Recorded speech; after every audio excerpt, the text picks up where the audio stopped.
साथियों नमस्कार प्रणाम। मैं लाला राम सरोज एडवोकेट अध्यक्ष प्रबुद्धवादी बहुजन मोर्चा। साथियों आज हम विश्व के सबसे बड़े लोकतांत्रिक देश भारत के संविधान पर चर्चा करेंगे आपसे कि भारत देश का संविधान कैसे बना। भारत देश के संविधान के विषय में तमाम प्रकार की कल्पित कहानियाँ हैं, तमाम प्रकार की अफवाहें हैं। तो आज हम आप लोगों के सामने कुछ तथ्यों के साथ रूबरू होंगे कि वास्तविक रूप से भारत का संविधान कैसे बना। तो सबसे पहले आप लोगों से बात करना चाहेंगे कि भारत का संविधान बनाने के लिए सबसे पहले संविधान सभा के सदस्यों का चुनाव हुआ। जो सदस्य गण संविधान सभा का चुनाव जीतकर संविधान सभा में आए, उन्हीं सदस्यों में से कुछ लोग ड्राफ्टिंग कमेटी के सदस्य बने और कुछ लोग जो है कि अध्यक्ष बने। तो सबसे पहले हम आपको बता दें कि निर्वाचित सदस्यों जितने भी निर्वाचित सदस्य संविधान सभा में चुनकर आए, उनकी पहली बैठक 9 दिसंबर 1946 को संविधान सभा में होती है। और सबसे महत्वपूर्ण बात यह है कि इस संविधान सभा के चुनाव में बाबा साहब चुनाव हार जाते हैं। तो ये रही पहली बैठक संविधान सभा के सदस्यों की 9 दिसंबर 1946 को होती है। और 22 जनवरी 1947 को ड्राफ्टिंग कमेटी का गठन किया जाता है। भारत के संविधान को ड्राफ्ट करने के लिए कमेटियों का गठन 22 जनवरी 1947 को किया जाता है, जिसमें से प्रमुख रूप से कुछ समितियों के नाम हम बता दे रहे हैं कि मूल अधिकार और अल्पसंख्यक समिति, संघ संविधान समिति, प्रांतीय संविधान समिति, झंडा समिति, रियासत समिति, संघ शक्ति समिति, नियम समिति, कार्य संचालन समिति, देशी रियासत समझौता समिति, मूल अधिकार संबंधी समिति, संचालन समिति, सर्वोच्च न्यायालय समिति, आवास समिति, राज्य समिति, प्रत्यय संबंधी समिति, संविधान सभा के कार्य कारण संबंधी समिति, अल्पसंख्यक उप समिति, अपवर्जित और आंशिक रूप से अपवर्जित व क्षेत्र समिति, पूर्वोत्तर सीमांत जनजातीय क्षेत्रों और असम के अपवर्जित आंशिक रूप से अपवर्जित क्षेत्र संबंधी उप समिति। तो इस प्रकार से भारत का संविधान ड्राफ्ट करने के लिए समितियों का निर्माण 22 जनवरी 1947 को होता है।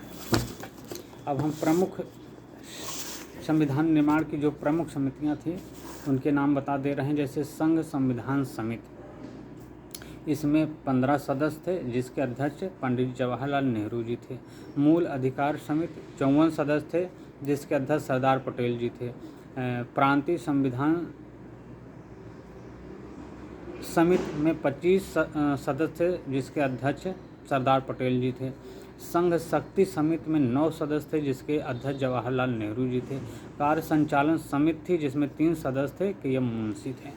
तो इस प्रकार से समितियों का गठन संविधान ड्राफ्ट करने के लिए किया गया था।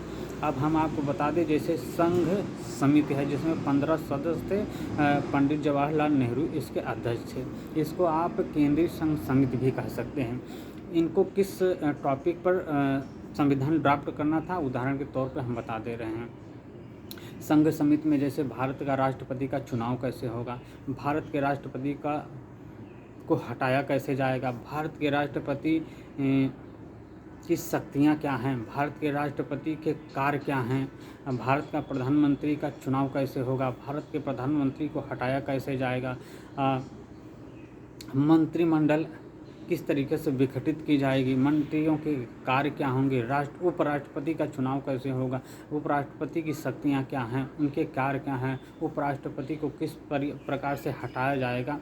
इस तरीके से ड्राफ्ट करने के लिए केंद्रीय संघ समिति का निर्माण किया गया था, जिसमें 15 सदस्य थे, जिसके अध्यक्ष जो है कि जवाहरलाल नेहरू हैं। उदाहरण के तौर पर एक और ले लीजिए, जैसे मूल अधिकार समिति में 54 सदस्य थे, जिसके अध्यक्ष सरदार पटेल जी थे। किन भारत के नागरिकों का मूल अधिकार क्या क्या होंगे, इसको ड्राफ्ट करने के लिए मूल अधिकार समिति का गठन किया गया था, जिसमें 54 सदस्य थे, जिसके अध्यक्ष सरदार पटेल जी थे।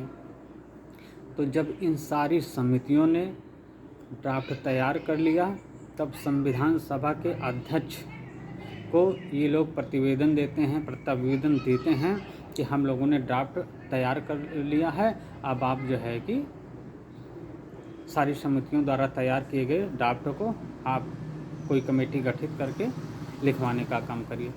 तब तक डॉक्टर भीमराव अंबेडकर जो संविधान सभा का चुनाव जीत गए थे, 6 महीने बाद जब बंगाल में चुनाव हुआ तो वहाँ से जीत कर आ गए थे।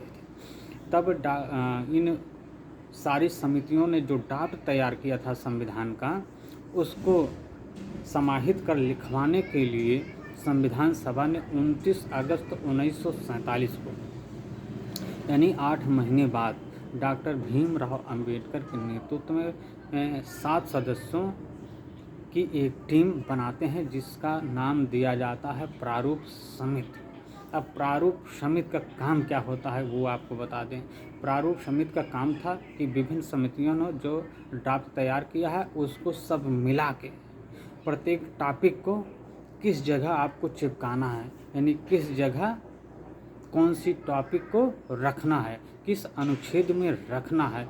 प्रारूप समिति को एक भी मात्रा घटाने और बढ़ाने का अधिकार नहीं दिया गया था। सिर्फ उनको प्रारूप तैयार करना था, किस टॉपिक को किस जगह पर स्थापित करना है, किस अनुच्छेद में रखना है। जब ये काम प्रारूप समिति ने कर लिया, तब जो है कि संविधान सभा में खंडवार चर्चा के लिए पेश किया गया। जब संविधान सभा में ये भारत का संविधान का प्रारूप पेश हुआ तो संविधान सभा ने चर्चा के दौरान 7,635 संशोधन करवाया। 6,635 संशोधन करवाने के बाद जब पूर्ण रूप से संविधान सभा ने पारित कर दिया संविधान को, तब जो है कि यह ड्राफ्ट करने के लिए गया। और इसको ड्राफ्ट किसने किया, अब आपको बताते हैं। पंडित जवाहरलाल नेहरू के निवेदन पर प्रेम बिहारी रायजादा ने भारत के संविधान को ड्राफ्ट किया। और प्रेम बिहारी रायजादा जी कौन थे, इनके विषय में जानना बहुत ज़रूरी है। प्रेम बिहारी रायजादा सुलेखाकार थे। इनके वहाँ दस्तावेज लेखन का ही कार्य होता था। और जब पंडित जवाहरलाल नेहरू जी इनके पास जो है कि प्रस्ताव लेके गए, तो इनके लिए तो भारत का संविधान ड्राफ्ट करना गर्व की बात है। तो संविधान ड्राफ्ट करने के लिए जो है कि धन की भी व्यवस्था की गई थी, लेकिन प्रेम बिहारी रायजादा जी ने धन लेने से इनकार किया। ये एक शर्त रखा पंडित जवाहरलाल नेहरू के सामने कि भारत का संविधान मैं ड्राफ्ट करूँगा, लेकिन शर्त ये है हमारी कि भारत के संविधान के हर पेज में नीचे मेरा नाम और मेरे पिता का नाम होना चाहिए। और इस शर्त पर प्रेम बिहारी रायजादा जी ने भारत का संविधान ड्राफ्ट किया। आपको हम बता देना चाहते हैं कि ये पुस्तक है, बहुत पुरानी है। पुस्तक का नाम है भारत का संविधान एक परिचय। भारत का संविधान एक परिचय, पृष्ठ संख्या 18। टॉपिक है संविधान का निर्माण। में साफ साफ लिखा है कि प्रस्तावित संविधान के प्रमुख सिद्धांतों की रूपरेखा सभा की विभिन्न समितियों ने तैयार की थी। उदाहरणार्थ संघ संविधान समिति, संघ शक्ति समिति, मूल अधिकार समिति आदि।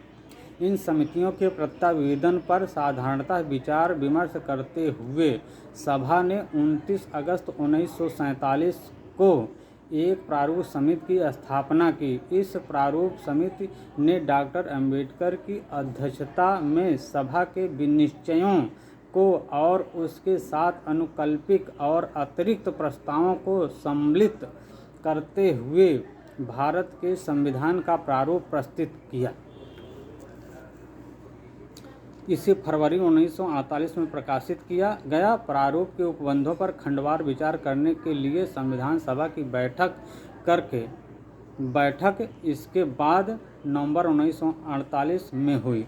अनेकों सत्रों के बाद खंडों पर विचार करने की प्रक्रिया 17 अक्टूबर 1949 को पूरी हुई।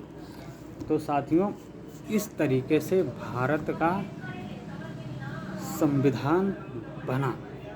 अब लोग कहते हैं कि doctor Bhimrao Ambedkar drafting committee के अध्यक्ष थे। मैं मानता हूँ ड्राफ्टिंग कमेटी के बाबा साहब जो है कि अध्यक्ष थे, प्रारूप समिति के अध्यक्ष थे। उनका काम था जो विभिन्न समितियों ने भारत का संविधान ड्राफ्ट किया है, सारे समितियों को मिला के सामूहिक रूप से कौन किस जगह स्थापित करना है, किस अनुच्छेद के अंतर्गत रखना है, प्रारूप समिति का ये काम था। उसमें जरा सा भी एक मात्रा भी संशोधन करने का अधिकार प्रारूप समिति का नहीं था। तो साथियों, भारत के संविधान की ये असलियत है। भारत का संविधान इस तरीके से ड्राफ्ट हुआ। और डॉक्टर राजेंद्र प्रसाद जी ने भी संविधान सभा में कहा है कि भारत का संविधान ड्राफ्ट करने में 2 महारथियों का विशेष योगदान रहा है, पंडित जवाहरलाल नेहरू और सरदार पटेल जी का। तो साथियों, अगले बार जब हम यूट्यूब के माध्यम से, वीडियो के माध्यम से आप लोगों के बीच में आएंगे, तो अगला टॉपिक रहेगा कि भारत के संविधान में आरक्षण कैसे आया। भारत के संविधान से बाबा साहब क्यों नाराज़ थे। 1953 में राज्यसभा में बोलते हुए क्यों कहा था कि भारत का संविधान गरीबों के हित में नहीं है, अगर ज़रूरत पड़ी तो भारत के संविधान को सबसे पहले फाड़ने वाला इंसान मैं रहूँगा।